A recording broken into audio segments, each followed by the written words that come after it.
నమస్కారం.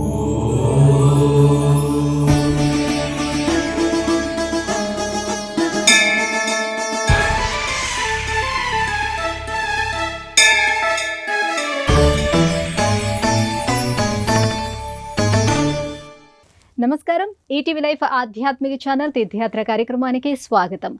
పరాక్రమం, ప్రభుభక్తి, సాహసం, సమయస్ఫూర్తి, వినయం, విజృంభణం ఇవన్నీ ఒక చోటున రాసిపోసినట్టుగా ఉండటం హనుమంతుడి విషయంలో మాత్రమే సాధ్యమని అనిపిస్తుంది. రామాయణంలో మాత్రమే కాదు, మహాభారతంలోనూ హనుమ పాత్ర కనిపిస్తుంది. వీరగాథలను, విస్మయులను చేసే విన్యాసాలను కనుల ముందు ఉంచుతుంది. అలాంటి హనుమంతుడు కొలువైన అందమైన మందిరం కర్ణాటక రాష్ట్రంలోని ధార్వాడలో వర్ధిల్లుతోంది. ఇక్కడి నుగ్గుకేరి హనుమాన్ మందిరానికి సంబంధించిన విశేషాల సమాహారమే నేటి మన తీర్థయాత్ర.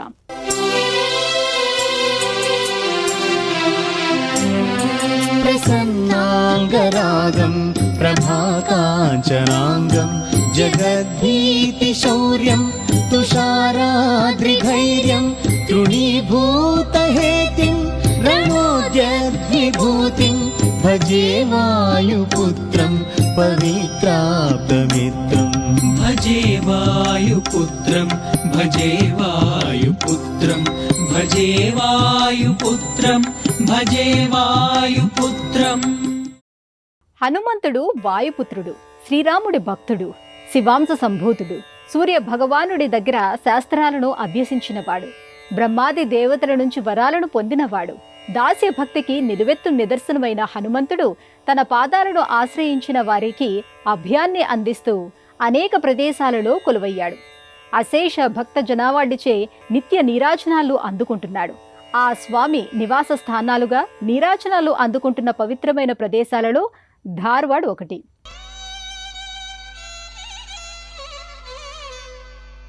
కర్ణాటక అనే పేరు వినగానే విజయనగర రాజుల పాలనా కాలం, ఆర్థికపరమైన, ఆధ్యాత్మికపరమైన వైభవం కనుల ముందు కదలాడుతుంది.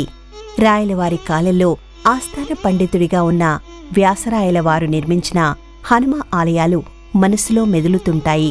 అలాంటి హనుమ ఆలయాల్లో చాలా వరకు హంపి, బెంగళూరు, మైసూరు, గుల్బర్గా పరిసర ప్రాంతాల్లో విలసిల్లుతున్నాయి. ఆ వరుసలో మనకి కనిపించే మరో నగరమే ధార్వాడ్. ధార్వాడ్ అంటే విడిది అనే ఒక అర్థం ఉంది. ధార్వాడ్, హుబ్బళిని జంట నగరాలుగా పేర్కొంటారు. అలాంటి ధార్వాడ్లో చెప్పుకోదగిన ప్రాచీన ఆలయాలు చాలానే కనిపిస్తాయి. ఆ జాబితాలో ఒకటిగా శ్రీ నుగ్గికేరి హనుమాన్ మందిరం అలరారుతోంది. చుట్టూ పచ్చదనం పరుచుకున్న కొండలు, ఎత్తైన వృక్షాలు, విశాలమైన సరస్సును ఆనుకుని ఈ ఆలయం విరాజిల్లుతోంది.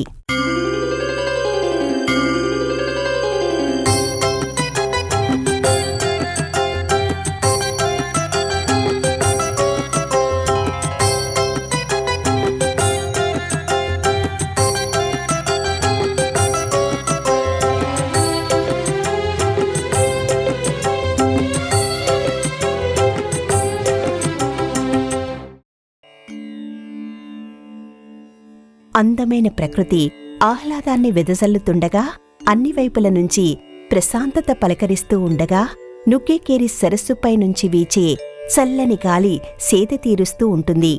ఇక్కడ పూజాభిషేకాలు అందుకుంటున్న హనుమంతుడి మూర్తి ఈ సరస్సు నుంచి బయటపడినదే. అందువల్లనే స్వామివారిని నుగ్గికేరి హనుమంతుడిగా కొలుస్తుంటారు. స్వామివారు స్వయం ప్రకటితం కావడమే ఈ క్షేత్ర విశిష్టతగా చెప్పుకోవాలి. హనుమంతుడు వైభవంతో వెలుగొందడాన్ని బట్టి చూస్తే ఇది కొన్ని వందల సంవత్సరాలకు సంబంధించిన ఆలయం అనిపిస్తుంది. కాని ఇక్కడ హనుమయ్యను, ఈ క్షేత్ర ప్రాధాన్యతను పరిశీలన చేస్తే వేల సంవత్సరాల వెనక్కి వెళ్లవలసి ఉంటుంది. పురాణ సంబంధమైన కథనాలతో ముడిపడిన మహిమాన్వితమైన క్షేత్రంగా ఇది కనిపిస్తుంది. అలనాటి విశేషాలతో ఆశ్చర్యచకితులను చేస్తుంది. శ్రీరామ హృదయాంతరాయిలలో నమమ్మేల దిగిరావయా. శ్రీరామ హృదయాంతరాయిలలో నమమ్మేల దిగిరావయా. వరమారుతి వరమీయరా, శరణంటిరా దరిదీయరా, నీ పాదశ్రుతి భాగ్యమే కలిగించు. శ్రీరామ హృదయాంతరాయిలలో నమమ్మేల దిగిరావయా.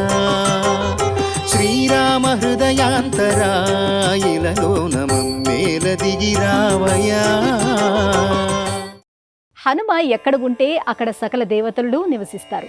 హనుమ ఆరాధన వలన సకల దేవతల అనుగ్రహం లభిస్తుందని చెబుతారు. అలాంటి హనుమ స్వయంగా ప్రకటితమైన శక్తివంతమైన క్షేత్రం ఇది. విశాలమైన సరస్సులలో ఒకటిగా చెప్పుకునే ఇక్కడి నుగ్గుకేరి సరస్సు ఒడ్డున ఈ మహిమాన్వితమైన క్షేత్రం అలరారుతోంది. వందల ఏళ్ల నాటి చరిత్రను, వేల ఏళ్ల నాటి పురాణ ప్రాశస్త్యాన్ని సంతరించుకుని వెలుగొందుతున్న సన్నిధానం ఇది. కర్ణాటకను చూస్తే కళ్ళు ధన్యత పొందుతాయని చెప్పొచ్చు. అనేక కళలు విరిసిన అందమైన ఆశ్రమం ఇది. సంగీతం, సాహిత్యం, నృత్యం తాలూకు పరిమళాలను అడుగడుగునా ఆస్వాదించని వారంటూ ఉండరు. అలాంటి ఈ నేలను మరిన్ని విశేషాలతో అలంకరించిన నగరంగా ధార్వాడ్ కనిపిస్తుంది. ప్రకృతి సోయగాలతో అత్యంత సుందరంగా కనిపించే నగరాల్లో ఇది ఒకటి. ఈ నగరానికి 14 కిలోమీటర్ల దూరంలోనే నుక్కేకేరి హనుమాన్ ఆలయం తన వైభవాన్ని చాటుతోంది. అడుగుపెట్టిన వారికి అభయాన్ని ఇస్తుంది.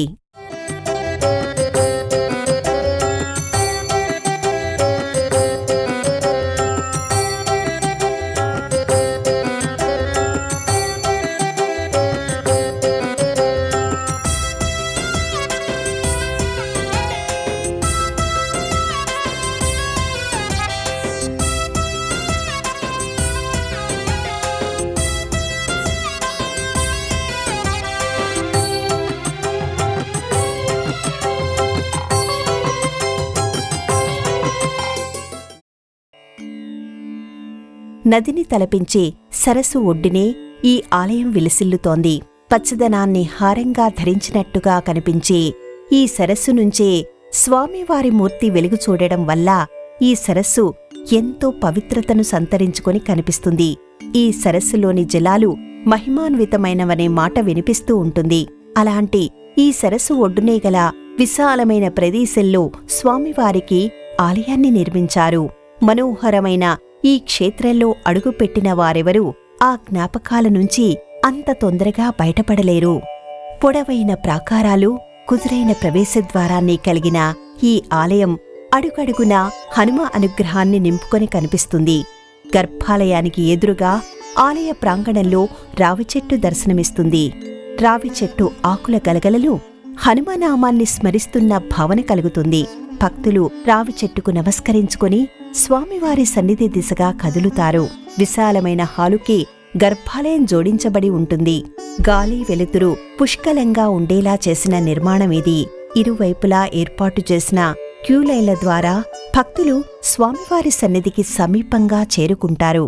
నీ నామమే మాకు మంత్రాక్షరం, వేదనాదాలతో రాగభావామృతం. నీ నామమే మాకు మంత్రాక్షరం, వేదనాదాలతో రాగభావామృతం. వేవేగరావయ్య నీ దీప్తి చూపంగ మాలోన వెలుగవును నీ తేజమే. వేవేగరావయ్య నీ దీప్తి చూపంగ మాలోన వెలుగవును నీ తేజమే. పరితప్త హృదయాల సరిగమలు పలికించు నీ చరణ కిరణాలకై స్వామి నిన్నెందు వెదకేనురా.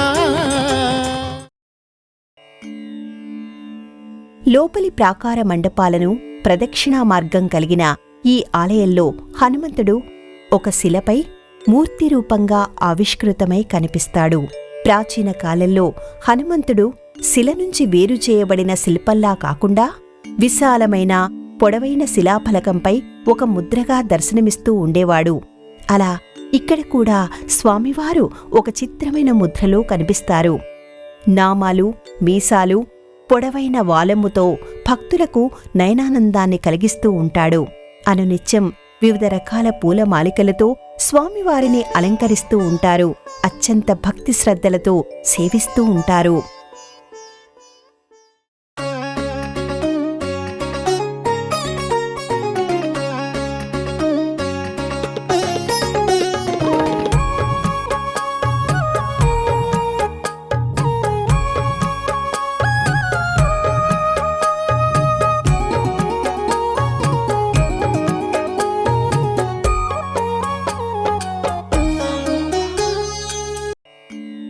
ఇక్కడి హనుమంతుడు శిఖను, చెవికి కుండలాలను, కాలి గజ్జెలను, మెడలో హారాన్ని, భుజంపై కళ్ళువాను, చేతిలో జపమాలను ధరించి ఉంటాడు. ఒక చేతిని నడుముపై పెట్టుకొని మరో చేత్తో అభయమిస్తున్నట్టుగా అనిపిస్తాడు.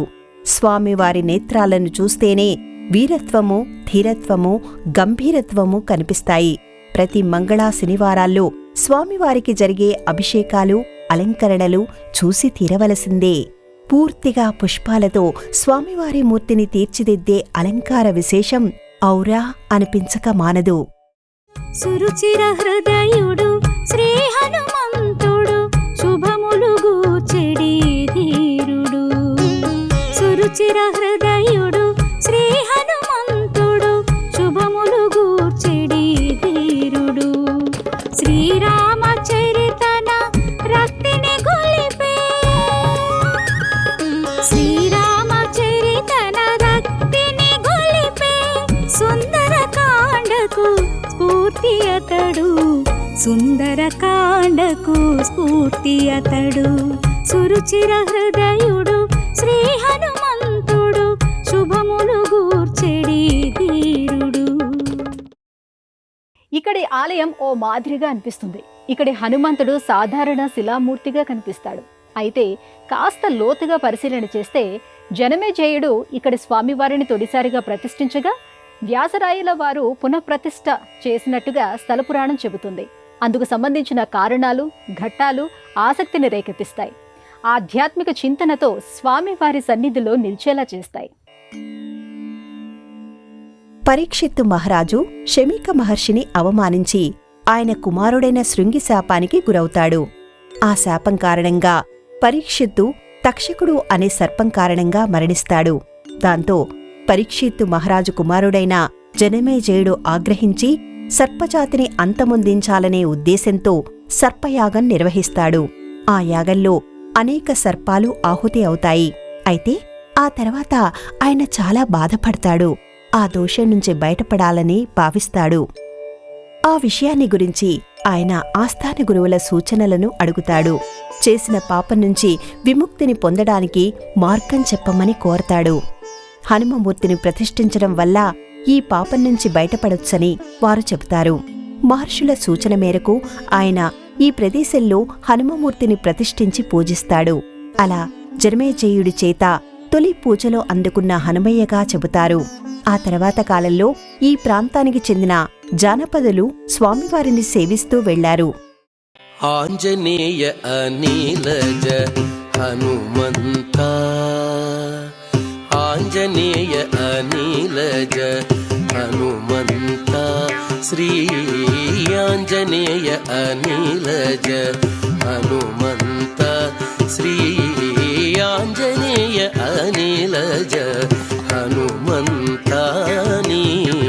రంజకపు చేతలు సురలకించవసమా, ఆంజనేయ అనిలజ హనుమంతాని. రంజకపు చేతలు సురలకించవసమా, ఆంజనేయ అనిలజ హనుమంతాని. రంజకపు చేతలు సురలకించవసమా, ఆంజనేయ అనిలజ హనుమంతాని. రంజకపు చేతలు సురలకించవసమా, ఆంజనేయ అనిలజ హనుమంత.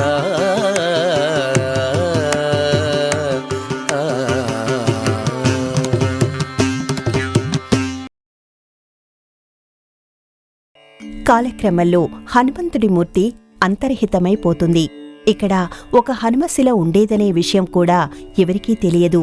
అలాంటి పరిస్థితుల్లో దేశాయ్ అనే ఒక సాధువు ఈ ప్రాంతం మీదుగా వెళుతూ ఇక్కడ ఆగుతాడు.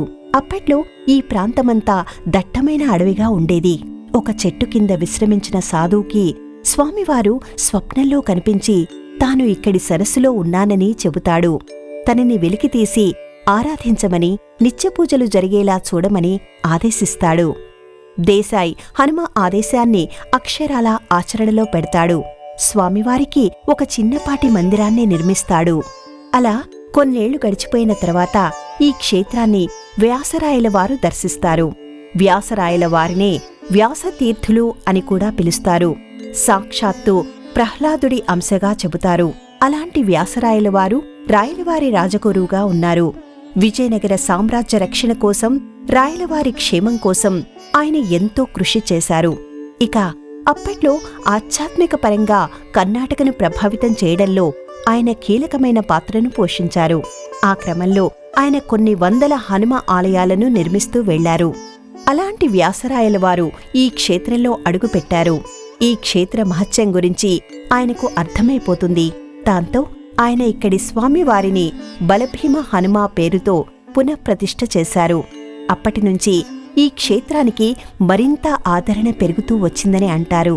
హనుమ ఆయా సందర్భాల్లో తమని ఆదుకున్న తీరును ఆ స్వామి మహిమలుగా భక్తులు చెప్పుకుంటూ ఉంటారు.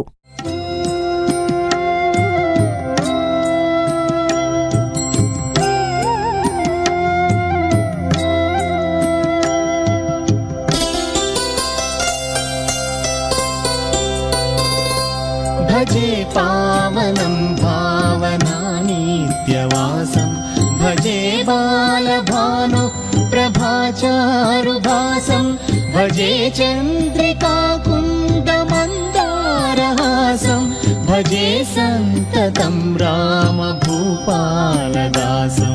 భజే వాయుపుత్రం భజే వాయుపుత్రం భజే వాయుపుత్రం భజే వాయుపుత్రం. ప్రధానమైన మందిరానికి భక్తులు ప్రదక్షిణ చేయడానికి అవకాశం ఉంటుంది.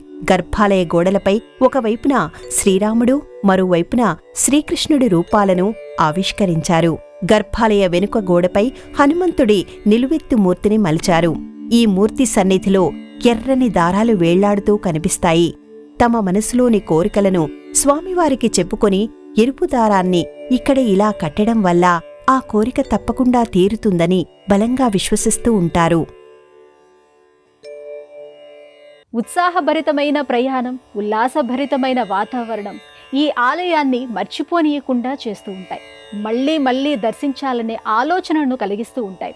ఇటు చరిత్ర, అటు పురాణ సంబంధమైన ప్రాధాన్యత కలిగిన ఈ ఆలయం విశేషమైన పర్వదినాలలో మరింత సందడిగా కనిపిస్తూ ఉంటుంది. దివ్యమైనటువంటి హనుమ లీలా వైభవాన్ని వినిపిస్తూ ఉంటుంది. మహాభారతంలో పరీక్షిత్తు మహారాజు, జనమేజయ మహారాజు, సర్పయాగం వంటి పేర్లు విననివారంటూ ఉండరనే చెప్పాలి. పాండవుల వంశానికి చెందినవాడు అర్జునుడి మునిమనవడు జనమేజయుడు. అలాంటి ఆ రాజు తన దోష నివారణ కోసం ప్రతిష్ఠించిన హనుమమూర్తి ఇది. దీనిని బట్టి ఇక్కడి స్వామిమూర్తి యుగాలుగా ఇక్కడ కొలువై ఉందనే విషయం అర్థమవుతుంది. అలాంటి స్వామి వ్యాసరాయల వారి చేతుల మీదుగా పునఃప్రతిష్ఠ జరుపుకోవడం మరో విశేషం. అంజని సుత హే ఆంజనేయ, అంజని సుత హే ఆంజనేయ, సుగ్రీవ ప్రియ సుగుణధేయ, సుగ్రీవ ప్రియ సుగుణధేయ, రామదాస హరివీర భయంకర, రామదాస హరివీర భయంకర, తవ చరణం భవ భయహరణం. శ్రీరామదూత హనుమాన్, శ్రీరామదూత హనుమాన్. కురువంశం మొదలు రాయలవారి కాలానికి చెందిన వ్యాసరాయల వరకు ఆరాధించబడిన హనుమ సన్నిధిలో అడుగుపెట్టడం ఒక అపూర్వమైన అనుభూతిని కలిగిస్తుంది. అలాంటి ఇక్కడి హనుమయ్యను ప్రతి మంగళవారం, ప్రతి శనివారం దర్శించుకునే భక్తుల సంఖ్య ఎక్కువగా ఉంటుంది. హనుమను మంగళవారం పూజించడం వల్ల కుజ దోషాలు, శనివారం సేవించడం వల్ల శని సంబంధమైన దోషాలు తొలగిపోతాయని ఆధ్యాత్మిక గ్రంథాలు చెబుతున్నాయి. హనుమ జన్మోత్సవం ప్రధానమైన పండుగగా నిర్వహిస్తారు. ఆ రోజున స్వామివారిని దర్శించుకోవడానికి చుట్టుపక్కల ప్రాంతాల నుంచి పెద్ద సంఖ్యలో భక్తులు తరలివస్తుంటారు. ఆ సమయంలో స్వామివారిని రథంపై ఊరేగిస్తారు. ఆలయ ప్రాంగణంలోనే జరిగే ఈ రథోత్సవంలో పెద్ద సంఖ్యలో భక్తులు పాల్గొంటారు. ఆ రోజున స్వామివారికి ఇష్టమైన నైవేద్యాలను సమర్పిస్తారు. స్వామివారికి నైవేద్యంగా సమర్పించిన ప్రసాదాన్ని స్వీకరించడం వల్ల ఆయురారోగ్యాలు చేకూరతాయని విశ్వసిస్తూ ఉంటారు. సీతను వెదుకుచూ రామలక్ష్మణులు కానలలోనికి కదిలెను. సీతను వెదుకుచూ రామలక్ష్మణులు కానలలోనికి కదిలెను. సుగ్రీవునితో మైత్రిని గొలిపి స్వామి భక్తిని చాటెను. స్వామి భక్తిని చాటెను. సాధారణంగా హనుమ అనేక భంగిమలతో ముద్రలతో కనిపిస్తూ ఉంటాడు. బాలాంజనేయుడు, దాసాంజనేయుడు, వీరాంజనేయుడు, ధ్యానాంజనేయుడు, సంజీవని సహిత ఆంజనేయుడు, పంచముఖ ఆంజనేయుడు వంటి వివిధ రూపాలతో అనుగ్రహిస్తూ ఉంటాడు. అందుకు భిన్నమైన ఒక ముద్రతో నుక్కేకేరి హనుమంతుడు దర్శనమిస్తూ ఉంటాడు. తన పాదాలను ఆశ్రయించిన భక్తులను వెన్నింటి ఉండి రక్షిస్తూ ఉంటాడు. విశాలమైన మందిరాలతో మంటపాలతో కూడిన ఈ ఆలయం హనుమ నిజనివాసమా అనే భావనను కలిగిస్తూ ఉంటుంది. అలాంటి ఈ ఆలయం ప్రతిరోజు ఉదయం 5 గంటల నుంచి మధ్యాహ్నం 12 గంటల వరకు తెరుచుకుని ఉంటుంది. తిరిగి సాయంత్రం 5 గంటల నుంచి రాత్రి 8 గంటల వరకు దర్శనానికి అనుమతి ఉంటుంది. దేశంలోని అన్ని ప్రధానమైన నగరాల నుంచి హుబ్లీకి రైలు, వాయు మార్గాలు అందుబాటులో ఉన్నాయి. హుబ్లీ నుంచి 20 కిలోమీటర్ల దూరంలో ఉన్న నుక్కేకేరి హనుమాన్ ఆలయానికి చేరుకోవడానికి స్థానిక వాహనాలు అందుబాటులో ఉంటాయి. మహాభారత కాలం నాటి క్షేత్రం, మహర్షులు దర్శించిన పుణ్యతీర్థం, వ్యాసతీర్థుల వారు సేవించిన దివ్యస్థలి ఇది. అడుగడుగున హనుమ మహిమలను అనుభవాలుగా వినిపించే మహిమాన్విత క్షేత్రం ఇది. అలాంటి ఈ క్షేత్ర విశేషాలను గురించి తెలుసుకున్నారు కదా. మరో ఆలయ సందర్శనంతో మళ్ళీ కలుసుకుందాం. అంతవరకు సెలవు. నమస్కారం. జానకి మాత జాడను కనుగొన జలధిని సైతము దాటెను. జానకి మాత జాడను కనుగొన జలధిని సైతము దాటెను. లంకన దాచిన సీతను చేరే, లంకన దాచిన సీతను చేరే, రావణ దర్పము అణచెను, రావణ దర్పము అణచెను. ఈ కార్యక్రమాన్ని తిరిగి చూడాలనుకుంటే www.youtube.com/ETV Life Spiritual లో చూడవచ్చు.